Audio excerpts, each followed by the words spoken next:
Hey, Husker fans. Welcome back to the Husker Big Red YouTube channel. I'm Chris Peterson, and joining me as always is Danny Gillette. We're back for another Saturday morning chat. We don't have a game today, unfortunately. We don't have any games to talk about in the near future for Nebraska football, but we still have a lot to talk about. We've got Tony White signing a restructured contract to stick around as defensive coordinator. We've got the transfer portal frenzy. We have Nebraska versus Creighton tomorrow, volleyball. So quite a few topics that we can cover. But Danny, how are you doing on this Saturday morning? Good. It seems like even when we don't have games to talk about, we still have a lot to talk about. So it's never boring, following this team. And I just can't believe it's December. We're almost into 2024, and it's crazy. It is crazy that we're into December. We're already, into the Big Ten championship game. So, I wish that Nebraska was playing today, but that doesn't mean that, they can't make some moves to try to take a shot next year with the new 18-team Big Ten next year, which is going to be wild. And actually, we saw two teams last night that are going to be in the Big Ten. Washington and Oregon played a great football game. So that's going to be interesting. Before we really get into it, you guys, if you haven't already, please do us a big favor and hit the subscribe button to our channel. We would definitely appreciate that. Get into the comments section here. That's what this pregame chat is about, a chance to interact, with you as the fans. We want to build a great community here of hardcore Husker fans. So if you have questions, comments about anything, please throw it in the chat, and we'll get to discussing it. But first, Tony White, man, it was kind of wild. There was that USC side. I don't know what the hell was going on over there. They've got one guy saying that it is a done deal, and then another guy saying it's not likely. So that was kind of wild. And then it was like everybody on Twitter didn't really know anything. And I was just sitting there waiting for, I wrote this in one of my articles, but I was waiting for either USC to announce who they hired or Nebraska to announce the contract with White, because at that point, that's all I was going to believe. I just wasn't going to buy, any of these rumors per se until somebody put pen to paper. And finally, that happened on Friday as Tony White and Nebraska announced that restructured deal. But what are your thoughts, Danny? How big is this for Nebraska football? This is huge for Nebraska football because, for one, it showed that they were able to pony up the money necessary to get White to stay in Nebraska. Secondly, it gives White another chance to build on what was an extremely stellar defensive season, top 14 in total defense last year, a far cry from where we were in previous years. And also, we saw the emergence of players such as, Ty Robinson, for example, Nash Hutmacher, Omar Brown, and things like that. So, not only, did White perform well in terms of scheming up plays, he also got the most out of his players. And I think this is crucial for, trying to rebuild the program and get it back to where it needs to be. And truth be told, I'm kind of surprised that we were able to keep Tony White because he is going to be gone at one point or another. And I think if he has a couple more seasons like he did last year, for example, he's going to be heavily sought after in the head coaching market. I always thought maybe, 1 year at Nebraska was a little too early for him to leave, but if he keeps this up, he's definitely going to be, an even hotter commodity than he already is right now. Yeah, definitely. It was a great move for Nebraska. Just want to give a shout out to Steve from Texas, Spring, Texas. Glad that they kept. Thank God they kept Tony White. I think a lot of fans share that sentiment. And also, good morning to you, Morning, Rick. Rick. And thank you for the compliment. Thanks for checking out the show. But back to Tony White, just a massive move for Nebraska, because not only would it have been a blow to see him go to USC, but USC is now a conference rival. So this would be no different than seeing Tony White go to Penn State or Ohio State or something. So that would have been a kick in the right in the crotch. Basically, would have been a kick right in the crotch for Nebraska fans, but they were able to keep him. He's now the third highest paid coordinator in the Big Ten. So I think that does show that Nebraska is serious about winning. We'll see about this all this NIL thing with quarterbacks and stuff. I think Nebraska is gonna have to pony up something to get a quarterback, but there's a lot of good options out there. So we can definitely get into that. But as far as Tony White, I just think having that continuity going into next season with so many guys coming back on this defense, and that'll probably keep some guys too. Like Isaac Gifford, we expect him to come back, but he hasn't really announced anything per se. But I mean, even if he leaves, you've got Malcolm Hartzog back there, you've got Tommy Hill, you've got Deshaun Singleton coming back. There's another safety I'm totally blanking on right now. Mario Buford or Marcus Buford's going to be back next year too. So I mean, you have a lot of guys that you have some really nice pieces in that secondary. They do need potentially some help at linebacker. I mean, John Bullock hasn't said if he's going to be back or not, so that'll be kind of one decision to watch. And I think that's the one position on defense that really kind of looking at, maybe cornerback, but still, I mean, I think that they're in a pretty good spot in the secondary, and especially I really like where they're at up front. As long as they can, not lose anybody, knock on wood, to the portal, I think this is going to be a really good defense again in 2023 or 2024, excuse me. I think White coming back will help, guys stay at Nebraska. I mean, you saw how excited some recruits were for, White to come back. Tyson Terry talked about it yesterday a little bit. And, I think this coaching staff and, this administration realized the value of White and what he brings to the defense and how well, somebody like Terrence Knighton works with him and, how that defensive staff is in sync.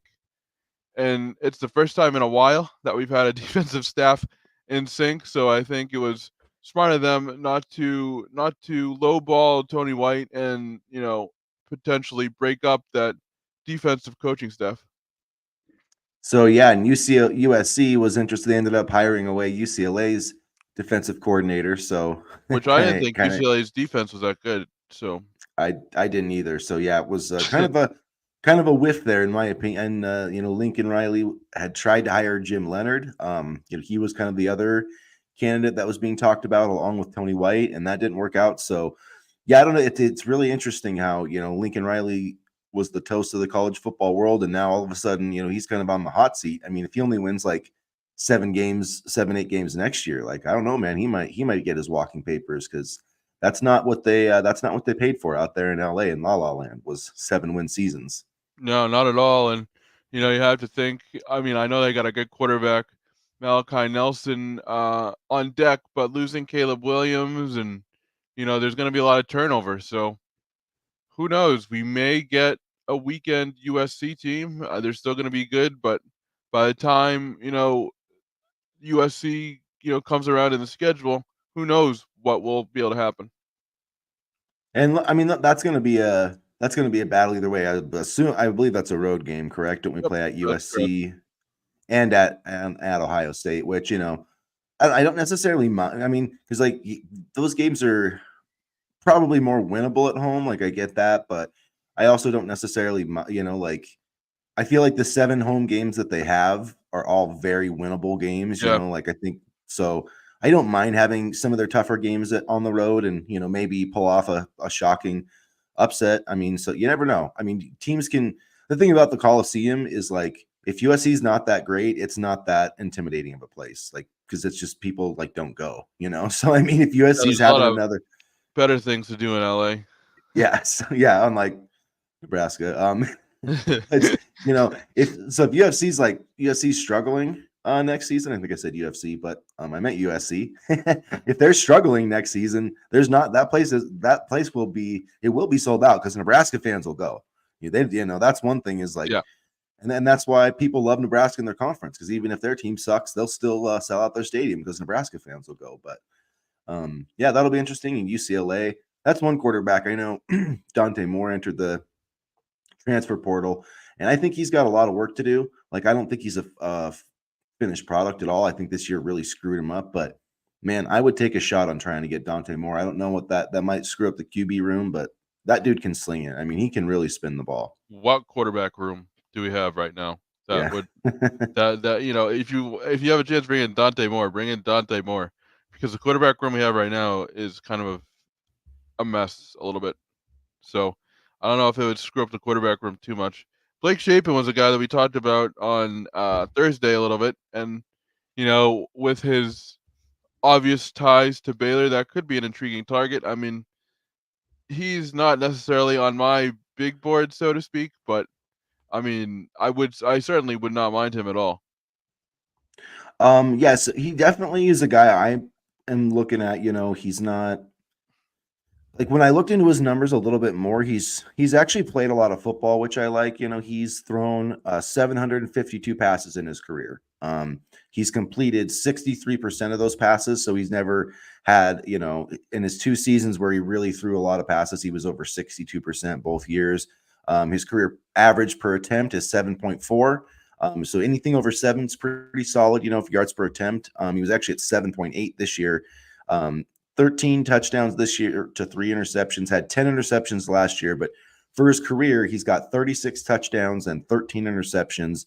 So I think that Nebraska could do a lot worse than Blake Shapen. I think they could do better, like with a Will Yeah. Howard or somebody like that. But Blake Shapen doesn't strike me as somebody that's going to cost, $1 million in the transfer portal either. So I don't know. That might be, I'm not saying he's like a more of a bargain type, but if you're thinking about it like his NFL free agency type, he would be more of like a veteran, like a Ryan Fitzpatrick kind of guy, like that, like somebody that's played pretty well, but he's not like a superstar. But I think you can win football games with him, and on this team especially, like I don't think that Nebraska needs a superstar quarterback. They just need to not turn the ball over almost 3 times per game. So I mean, if anybody can do that, this team is going to have success, and it's going to hopefully have a running game to build on. I think that's a big, the defense is going to be good. I think the offensive line is going to be, pretty solid, and hopefully the running game will be too. I think at least, that Matt Rule and these guys are invested in the running game.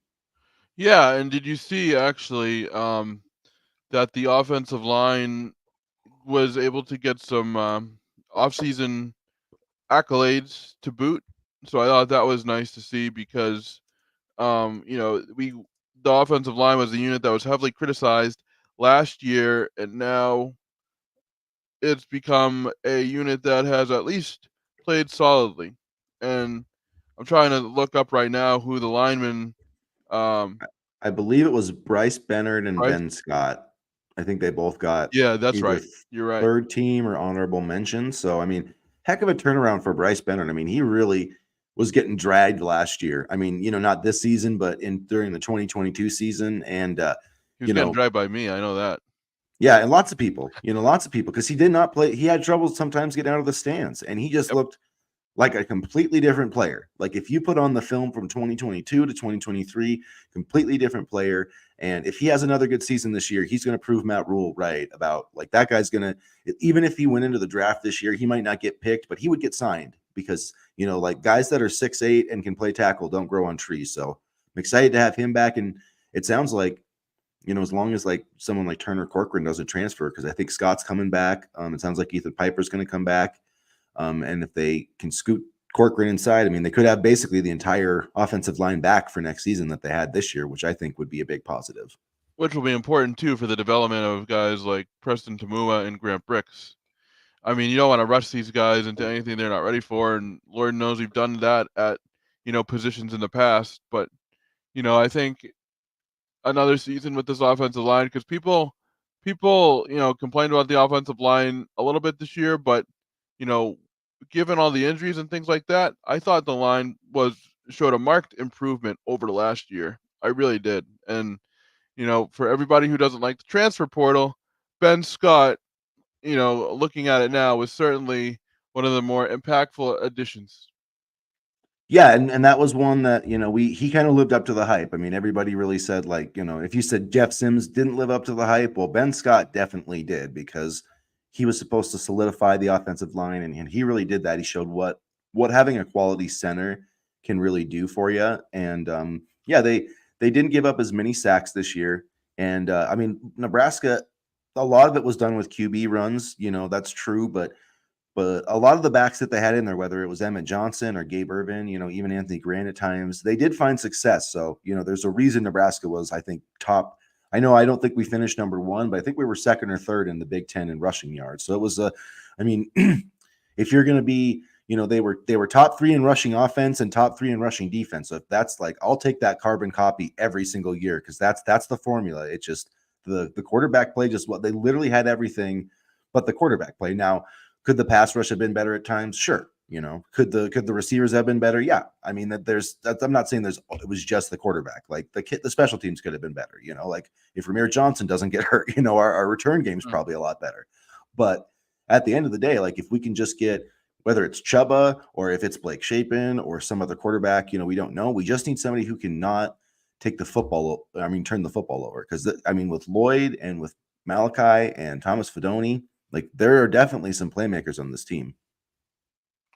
I am not freezing. I don't know where you are in the stream, but I know we froze for a second in the middle, so maybe unfortunately it's you, Mitch. But stay with us and maybe it will unfreeze. And yeah, a transfer portal quarterback would help unfreeze the passing game because it was ice cold at times last year. And um, I really like the Holy Cross kid. I really like Matthew Solka, I believe his name is. I actually watched him in college. Or, I went to college about 10 minutes down the road from Holy Cross, so I got to see him a little bit. And K State is Howard, I believe, and Van Dyke. People are kind of iffy on Tyler Van Dyke for Miami. Um, but he had 3 offensive coordinators in 3 seasons. This past season, he, looked a little bit disinterested in playing the game. He often threw into, triple coverage and, things like that. But by and large, interceptions were never really a problem. I mean, this was the 2020 ACC Rookie of the Year, and you know, I wouldn't mind taking a flyer on him. I wonder how much he would cost, and for all the people who say that they wouldn't want him, I mean, truthfully, just take a look at who we have in the quarterback room right now, and he's better than what we have right now. And does that matter? Yes, absolutely, because even slightly better than what we had this season, we would have been honestly probably playing today.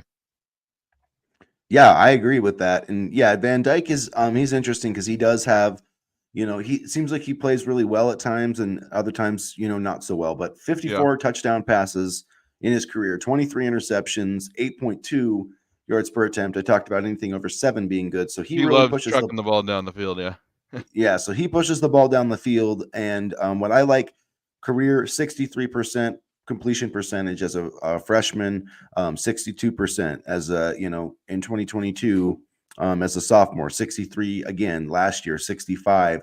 Did have 12 interceptions, but I mean, he had one game where he had 3.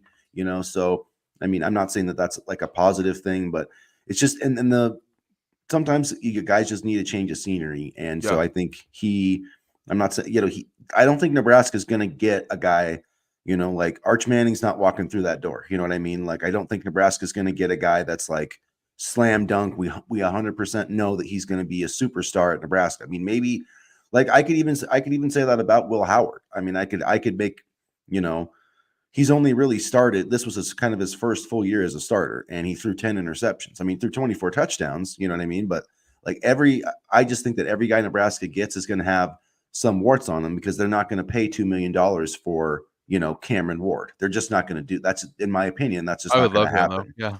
Yeah, I would love him too. I wanted him 2 years ago because he's kind of a crazy find where he was like, I don't even think he was rated as a recruit at all, and he went to Incarnate Word was an FCS school out of Texas, and Yep. they just shucked the hell out of the ball. And then his offensive coordinator, I think, went to Washington State. And so I mean, it was just one of those deals where nobody really recruited this kid out of high school. And he was interested in Nebraska before he ended up going to Washington State. There were so many issues here, makes sense. But I mean, but at the same time, like, why can't Nebraska pony up and pay one of these guys though? Like I don't see why they can't. I honestly don't see why they can't either. And I actually saw an article. I'll see if I can find it again, but I believe there was a recent donor who donated $1 million towards the football program yesterday, I believe it was. I'll see if I can find it, but so hopefully that means that you know the money for a position like quarterback will be there if we need it. So here's Rick with what about developing the QBs we have and pay a good QB coach to help out? So yeah, that's an interesting point, Rick. But so first off, right now, if Nebraska, they don't have any on-field coaching positions open, so Matt Rule would have to remove somebody from the staff, or somebody would have to leave to hire somebody. And I think if that were to happen, the most likely scenario I think would be Josh Martin going back to being an analyst, and Satterfield coaching tight ends, and then bringing in somebody to be um, the quarterback's coach, maybe even co-offensive coordinator. I mean, I don't think that would be that, you're not really demoting Satterfield if you just give somebody else like a co-offensive coordinator title to try to lure them away. But I don't know, that I definitely think that Matt Rule should look at that. I mean, I really do. Nothing against Josh Martin. That's just the only way that I can see that kind of working out. And that was the plan originally. So I guess we'll just have to see how that kind of works out, but I wouldn't oppose that. Everybody talked about Jake Peets. I don't know if that's going to be a possibility. The Rams really haven't had that great of a season, and I'm not sure like if Sean McVay is going to keep coaching after this year. So he could be looking for a job. It could be somebody else, but I definitely think that getting a quarterback's coach, because I don't think that is the forte of Marcus Satterfield. We no, I don't think so either. But To say it nicely. I mean, there were talks that we would have Jake Peets last year, and then it kind of fell through at the end. So Yeah. I think that's why honestly we didn't have one last year. I think that's Mhm. why I think honestly that's probably the reason why Garrett McGuire ended up as the wide receivers coach so quickly too, because of a similar situation. It was thought that Mickey Joseph would maybe at least come back, and then the off the field stuff happened. So I think I think you know a quarterbacks coach might be on staff this year. It, it might be on staff this year. I can't say that with certainty, but at least they have time to plan it now. And so yeah, so Sims graduating so he can transfer, that would free up. I mean, it probably would. I don't know if Jeff Sims, I'm not sure how much he's really making. I know it sounds like to me that Nebraska, it seems like they dole out NIL pretty evenly to the players. However, I'm not sure how they do it. That's what it sounds like. And then I'm sure that they can get extra.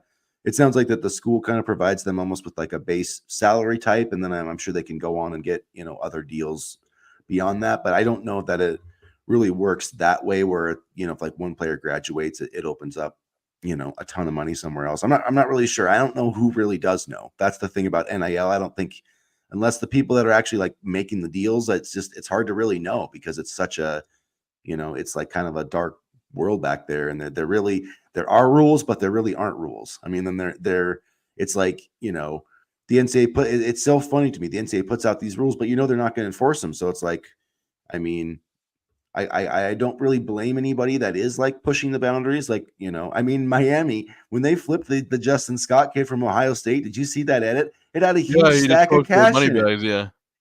I mean, Yeah. this is like Yeah. the craziest shit I've ever seen. Like, I mean, I think it's funny, but it's like that tells you all about why Justin Scott went to Miami, and it's like, and the NCAA doesn't give a crap. So I guess my main point is like, I don't know if right now is the time to be like all high and mighty about your morals. I think it's the Wild West out there, and yeah.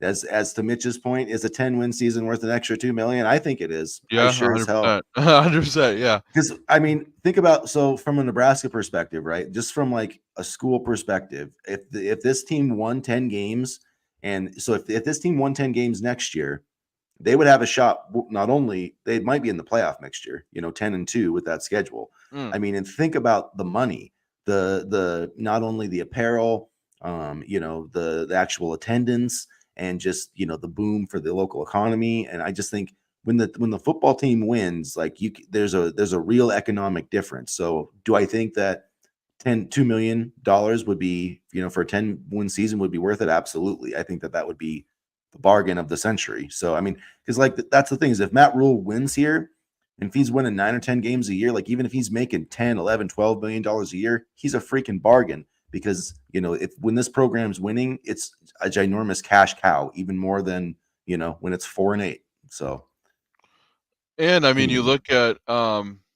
you look at some of the kids in the 2025 class. Christian Jones is a name that sticks out to me too. I mean, that would make Nebraska more appealing to him as well, and it would help Nebraska get back to some sort of current relevance because a lot of us understand that the history of Nebraska football and their success in the 90s and all that's well and good, but college football right now is about what have you done for me lately? And Nebraska needs to do something lately in order to stay relevant in this This landscape of decade. college football. Yeah. So, Something this decade, yeah, something this decade, quite literally. So, I mean, yeah, it is worth an extra 2 million at this point, or else we're gonna fall further behind, especially, with the big 72 coming in next year. Yeah, Steve makes a good, we would benefit from a QB coach. Yep. Mitch makes a good point though that it's hard to get a QB coach who also doesn't want to call plays. Yeah. So I definitely agree with that. That's why you at least usually have to throw in like the co-offensive coordinator, but I don't know, yeah, who wants to take that job. So Pete's maybe because he's got ties to Nebraska, so that would be, one. And then Rick, what schools do we have to beat out to get Will Howard? That's interesting because there's going to be a lot of schools I think in the mix for Will Howard. I feel like Wisconsin might be a team in the mix, and it's hard to know. It really is hard. I mean, there could be SEC schools, there could be one school I think that should throw its hat in the ring is like Oklahoma doesn't have a. I mean, they're kind of like USC. USC and Oklahoma both have five-star quarterbacks from the 2022 class that were on campus last year, like basically ready to take over as starters. But do they really trust those guys? Jackson Arnold at Oklahoma and Malachi Nelson at USC. I don't think that I don't know. It's a lot to risk. I mean, if you're Brett Bielema, that's a lot to risk on. I mean, they've seen him in practice, but it wouldn't shock me if like Oklahoma made a play for a Will Howard and they have the NIL money to really make that type of thing happen. And I said this before. Depends how long, he wants to wait it out. But I think Michigan would be a great fit for Will Howard, with his ability to run and be a play action passer. So it's going to be really interesting. You just don't know how it's all going to play out. But what I think Will Howard is leaving, and, I think that Will Howard leaving is more about Avery Johnson because Kansas State, was not going to sit Avery Johnson on the bench another year because he's a dynamic talent that, I Another mean, kid that Nebraska offered way too late. yeah, which is the kind of kid that Nebraska should get. I mean, and if you don't know Avery Johnson, he's from Kansas. He's like, I want to say he's like the number 12, or he's like a top 10, 15 quarterback, but he's ranked in the top. He was ranked in the top like 125 overall. Oregon wanted him. Notre Dame was after him. Michigan was Good high after school him. player. Yeah. Yeah. Kansas State kept him home. I mean, give him credit, but that's the kid that Nebraska should get. So Nebraska should be basically Kansas State. You know what I mean? Like that type. And I think that they're trying to become that, and Matt Rule can get that. But just so long story short, Rick, going to be a lot of people that you're going to have to beat out, I think, for him. What schools do we have to beat out to get seventh year eligible Casey Thompson? That's my question. I know, yeah. Like do people really want Casey Thompson back? I don't. I think, I don't either, but again, he would be an upgrade over what we have right now. true. I mean, I'm not, yeah, true. But can he even make it through a season? I just don't know if he can. That's the thing. People were saying, "Oh, it would be so much better with Casey." The thing that the quarterbacks we had this year had that Casey didn't was their ability to run. And I think as much as we ran them, that also saved them in a couple situations, especially as the line struggled to get going early. Yeah, and it's yeah, I mean, and there's no guarantee, like we said, there's no guarantee Casey would have made it through 12 games. And you take away Trey Palmer, I doubt that Casey would be the same quarterback that he was in 2022. Yeah. Because Trey Palmer was a lot of that offense. So Mitch here Matt Rule needs to embrace the NIL and the idea more than he does. We don't want to be a team of free agent mercenaries, but he can do a little more, like it or not. This is the new way to help win more games. And I do agree with that. I like that they're taking care of everybody on the team. They're taking care of everybody I think that's the right way to do it. Like, you come to Nebraska, we're going to have this amount of NIL for you. And, I've interviewed Brian Buschini, and he kind of made it seem like that too, basically that you're kind of taken care of with almost like a salary type, type thing. And but you should be able to.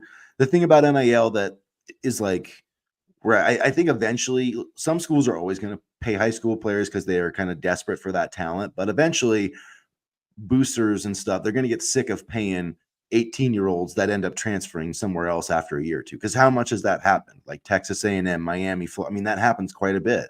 So I think we're going to start seeing more. Like if I'm investing my NIL money, like who do I want to give that money to more? Like a guy who's actually proven and been at the school and done things. Like Ty Robinson or Should Nash or there be, somebody. like, guaranteed contracts of some sort? Yeah, I Like don't know, like man. like, Maybe I it's give you X and you stay for 2 years and that'd be or 3 crazy. years, whatever, and then you leave for the NFL or something like that? I don't know. I mean, if the NCAA goes down like this, because there's this new lawsuit talking about that could force the NCAA. I think it's about TV money that they would have to pay back, or I don't know what it is. But the NCAA I think is coming down in the next few years, and it's going to be Glorious. really, yeah, it will be glorious. Yeah. But it's going to be interesting to see though, like if these teams, if they're going to try to have their own structure, but still like say that these guys are student athletes, or if they're just going to be like, make like a G League type thing, and just be like, screw Well, I college. always thought the high and mighty, like, "Oh, we're gonna make these guys student athletes and academics first," was bullshit, and I've always said that. I Oh mean, yeah, it is bullshit, they're 100%. there to play football. I mean, and some of them are there to get an education, so I don't wanna lump in everybody, but Mhm. the a lot of them are there to play football, and a lot of them are there to do football and not school, so, honestly, I think the sooner all of this breaks away from the NCAA because there's Pandora's box has been opened, the better. I mean, Yeah, it's and one you're thing and if you're trying to contain everything, but now it's just there's no there's if you're the NCAA, there's no way to contain it.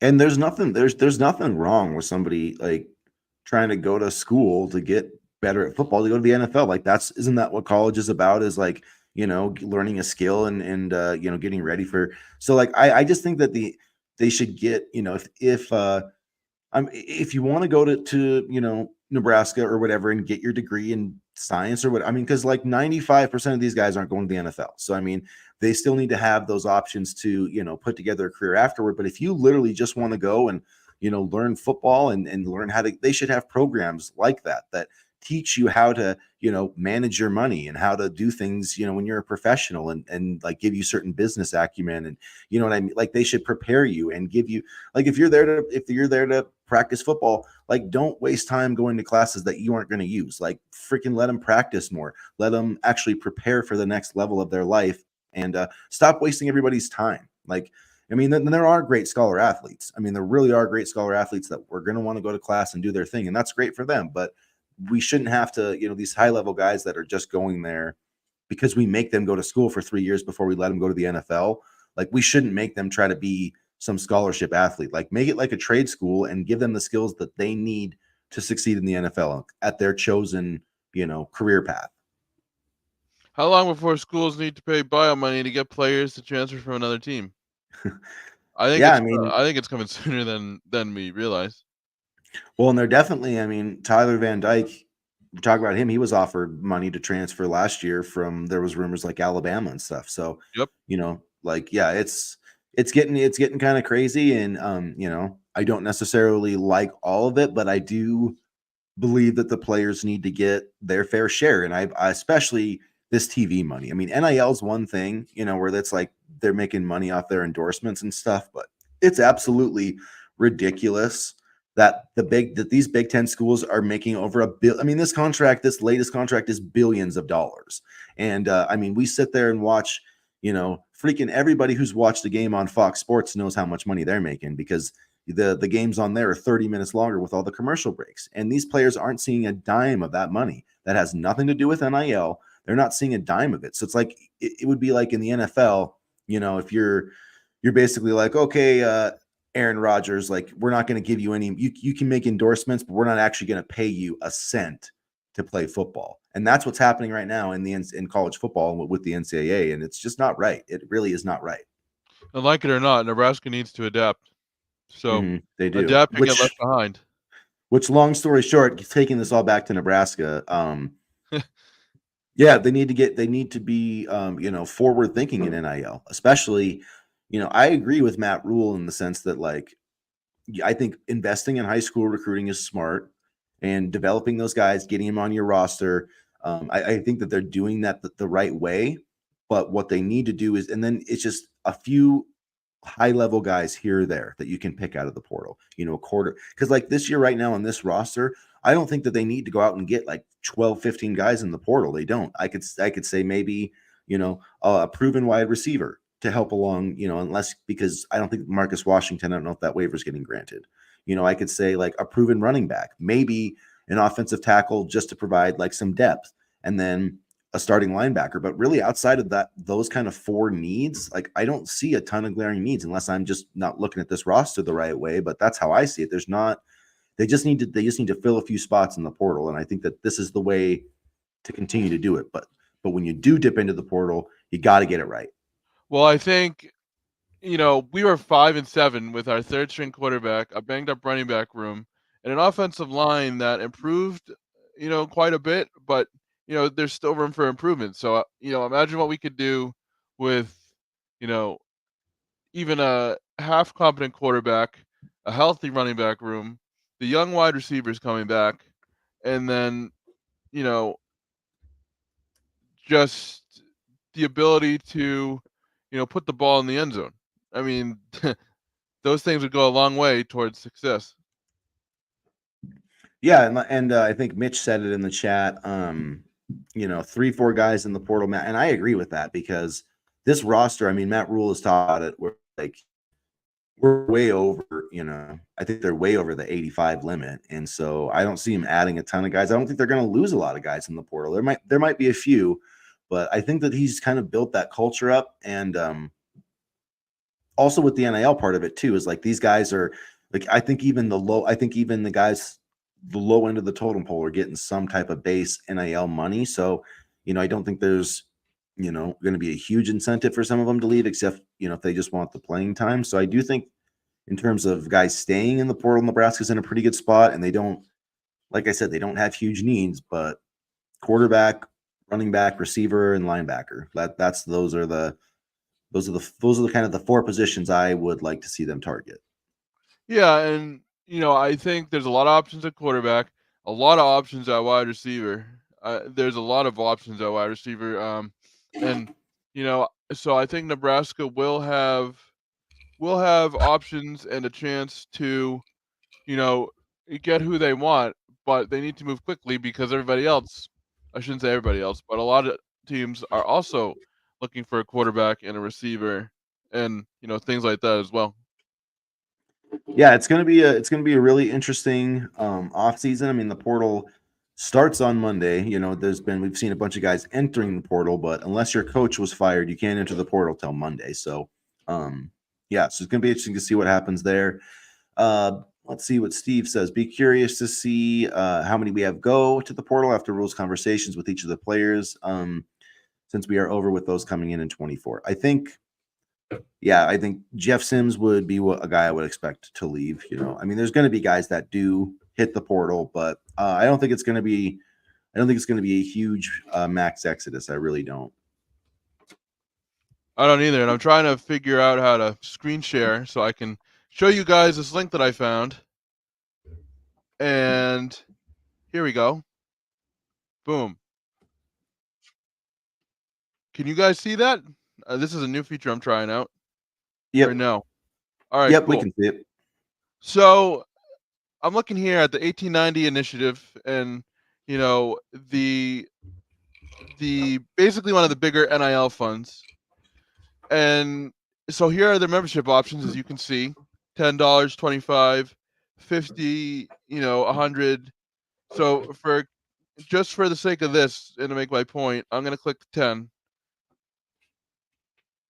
and it asks me to make a contribution, but it doesn't really give me a specific option to contribute to any sort of individual sport, or it doesn't really tell me where my money is going. Now it has the our athletes, section on the website, and I'll just use football for this example.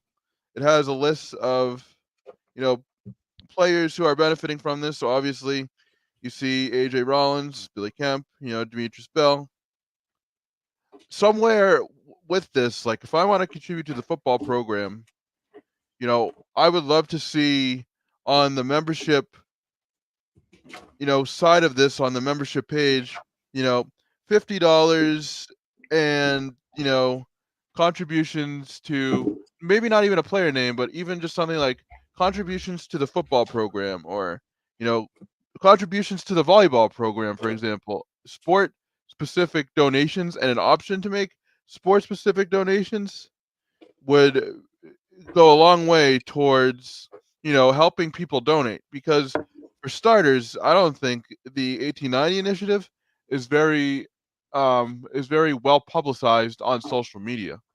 I think they've done an extremely poor job on social media, and it's hard to get NIL donations from fans if a lot of them don't even know where to go. I mean, you and I, Chris, kind of know because we've been looking at all these things for quite a while, but I mean, you know, it's hard to get people involved with NIL if they don't even know, where this money is going. I mean, even the $1,000 donation, you get all these perks like signed autograph print by athlete of choice. You get a Yeti tumbler. Like this is good stuff, but I just want more clarification on if I want to donate to a specific sport. Okay, my money is going here to help, the basketball team, the volleyball team, the football team. It's great that they have all these athletes signed up, but you know, just where is our money going once we contribute the $500 or the $100 or excuse me, the $25? Just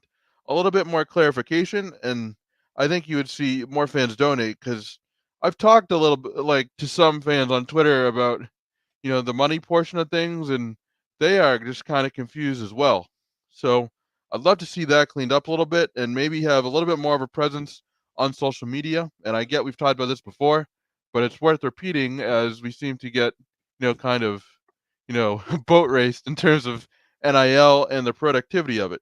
I think they have a good start here, but there needs to be a little bit more organization. Let me just see if I click on the contribute now page.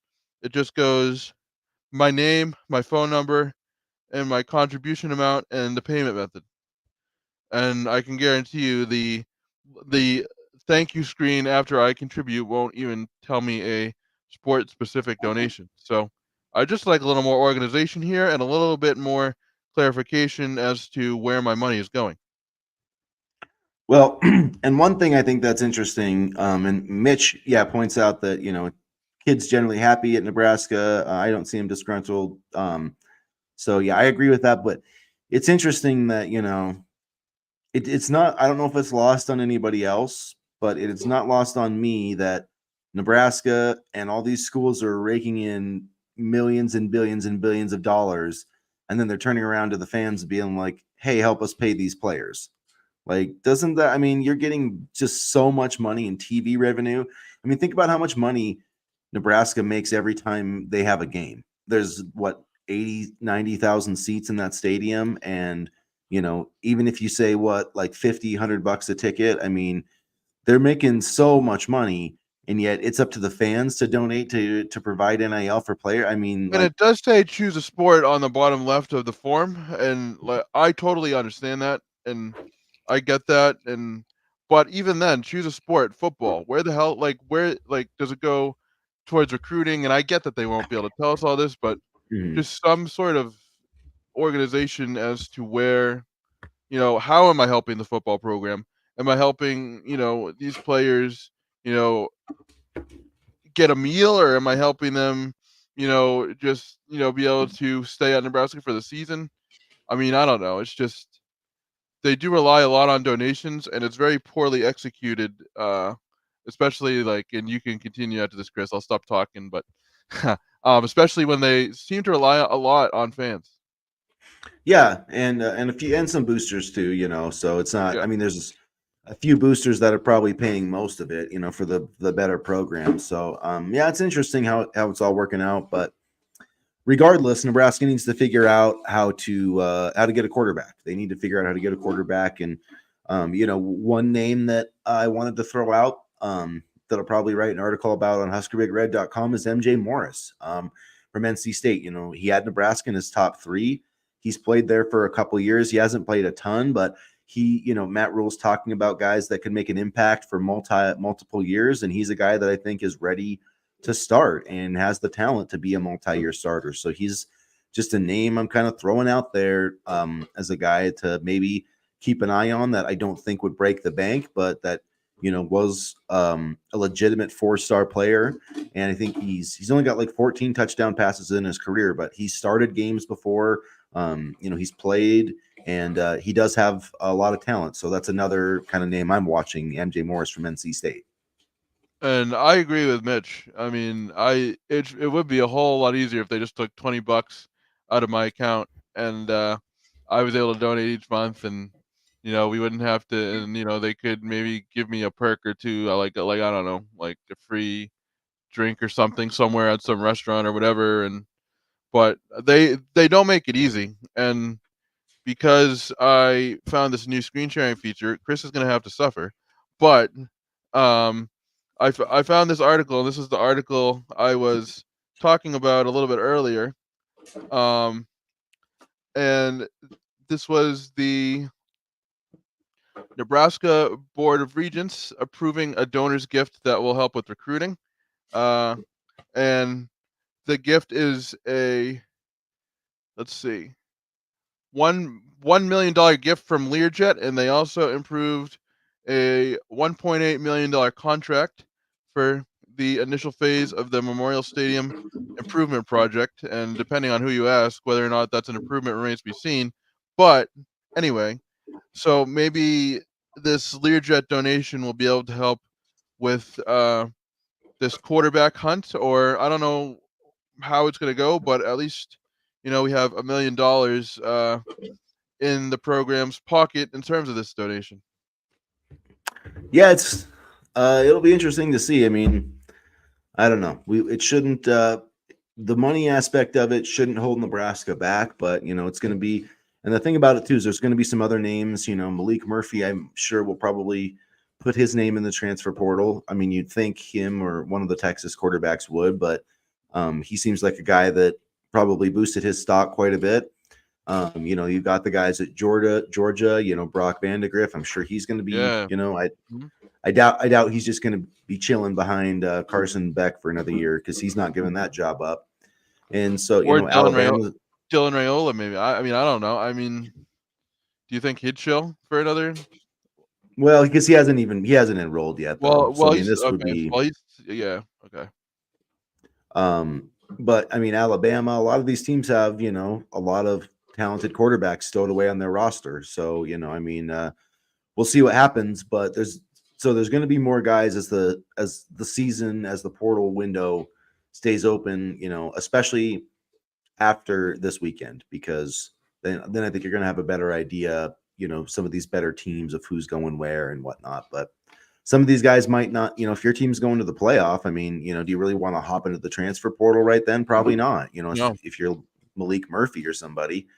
So just hang tight. But it does seem like I've seen that the Nebraska coaches are following like Will Howard and Tyler Van Dyke on Twitter. So I know that they're at least, getting some feelers out there, and they're going to add somebody. They're going to add somebody from the transfer portal. I know that they're not going to have the same quarterback room that they had last year. Because I mean, Matt Rule, I mean, he knows that he has to win this year. Like he understands that. And like, as much as we want to debate about who's supporting Matt Rule and who's not, he needs to win next season. Like that's not a debatable. Like he's going to be in a tough spot if he puts up another 5-7 season, and he knows that as well as anybody, better than any of us, because none of us have ever been fired for not winning enough football games. So I mean, he knows what he has to do, and I think he's going to go out and get a quarterback this offseason. There's certainly a lot of quarterbacks for the taking. It's just about finding the right fit, and that's the part where they kind of messed up on last year. So we got about 10 minutes left in the stream. I don't know. Does anybody care about the basketball game? Do we want to talk about Creighton at all? Yeah, we could talk about the basketball game. Now we have a little bit of NIL talk in the chat, but it's gonna be a big basketball game tomorrow. It's gonna be a big basketball game. Um, you know, this is going to be a real test for the program. They've taken care of all the early November gimme games, and even some of those weren't gimmies. So now they face a Creighton team that, they beat last year. Obviously not the same team, but we have had recent success against Creighton. And, I think as long as they keep, you know, they keep playing the type of basketball that they have played with limited turnovers and efficiency, they should be able to not only compete in this game, but win as well. Yeah, it's going to be really interesting, this Creighton team, because obviously they love to shoot the three. That's what they always do. But this year, especially, they're making they're attempting 30 a game, 33 pointers a game, and they're making 12 per game. So they're shooting 40%. So they rank in the top 16 in 3-point attempts percentage and 3-point makes. So, that's, but on the flip side, they're one of the worst teams at defending the 3-point shot, at 273 in college basketball. They also they don't foul people. They actually they're 362nd in terms of fouls. So they foul as little as anybody in college basketball, but they also don't force very many turnovers. So it's going to be like they're one of the worst teams in at stealing the basketball. They're one of the worst teams in college basketball at getting offensive rebounds. So Which is they kind of rare for a Creighton team, especially the rebound part. yeah. So this team, it kind of reminds me of like a John Beeline team where they aren't going to foul you. They're not going to turn the ball over, and they're going to shoot the hell out of the ball from three. They do have one rim protector, Ryan Kalkbrenner, is his name. I probably pronounced that wrong, but he's from Creighton, so I don't give a shit. But he averages 1.9 1.9 blocks per game. So like he's their 7-footer inside, and he's a big rim protector. But one thing is just really interesting about this team. Baylor Shireman, I'm not sure how to say his name, Shireman, but he's averaging 3.3 3-point makes per game, which is kind of crazy. And they have another guy, Stephen Ashworth, that averages 2.3. They have 5 guys that average 1.4 3-pointers, and that's makes per game, which is that's a pretty crazy number. So if you want to look at like keys for Nebraska, it's going to be defending the 3-point line, obviously. And then for Nebraska offensively, I think the key is just going to be pounding the ball inside and, obviously getting K-Say going. But, this Creighton team, one thing about them is their 2-point percentage defense ranks 27th in the country. And if Creighton can win the 2-point battle against Nebraska with their 3-point shooting, it's going to be hard for the Huskers to win the game. Baylor Shireman had Nebraska in his list of final teams last year as well. So I mean, but I think I think for Nebraska it's going to be also, foul or free throw line efficiency. And this is an area that they've been better in this year, but this is also the type of game where you can't leave, 1 or 2 points at the line because you missed a shot. I think I'm not exactly sure of a final score prediction, but I think this game will be close. I honestly think this game could be a toss-up. And this really it starts a big stretch for Nebraska, because I don't know if people have realized that, but there's actually there was a Big Ten basketball game last night. There was a couple actually. Northwestern upset number 1 Purdue, Indiana against Maryland. So this week we've got at Minnesota on Wednesday, and at Michigan or home against Michigan State next Sunday, and then at Kansas State December 17th. So a really big 4-game stretch where we're going to find out a lot about this team, and it starts Sunday against Creighton. And yeah, I mean, last year, played really great defense, and were able to win the game. Trying to look, I don't see any odds released yet. They usually don't release those till kind of the last. It's like a day before with basketball. I wouldn't be shocked if Nebraska's a slight favorite, or if Creighton maybe is like -2 or something. I think it's going to be close, though. I think it's going to be really close. And as far as the prediction, I'm going to say Nebraska wins the game, because I just think at the vault, I think the defense is going to be, really a big test. But just kind of trying to look over Creighton's schedule. They haven't played anybody, defensively that I think is going to be, is that's as good as Nebraska. So, yeah, they did beat Iowa. They beat Oklahoma State. They lost to Colorado State as their one loss, and they lost by 21 points. So, they dropped down to number 15 in the rankings, and I just think Nebraska's defense is gonna show up, and I think Keisei Tominaga is gonna have a big game, and he'll hit enough shots for us to win.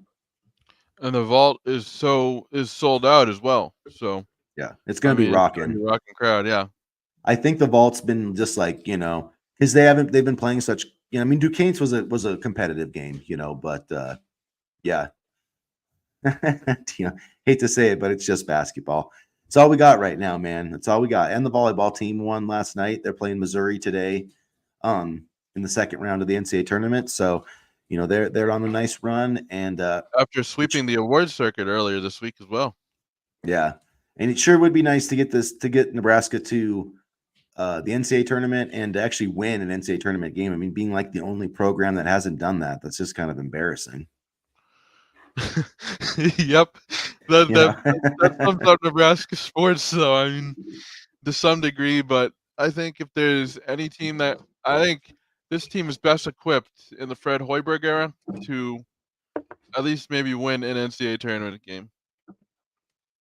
It's yeah, I've been waiting for it all year, and now we're gonna get Keisei Tominaga and this team in a big game. So it's gonna be a lot of fun on Sunday. It'll give us something to cheer about, and yeah, I guess that'll be. We'll go ahead and wrap it up, you guys. Unless anybody else has any comments or questions, do make sure if you haven't already, or anybody that's watching on the replay, make sure that you hit that subscribe button. Get into the comments section and let us know what you think about Tony White or the transfer quarterbacks or the NIL, whatever you want to discuss. Let us know, and we will bring it up on the next edition of the podcast, which will be Monday. We will break down things on Monday morning. So join us then for another episode. And as always, go Big Red. Go Big Red.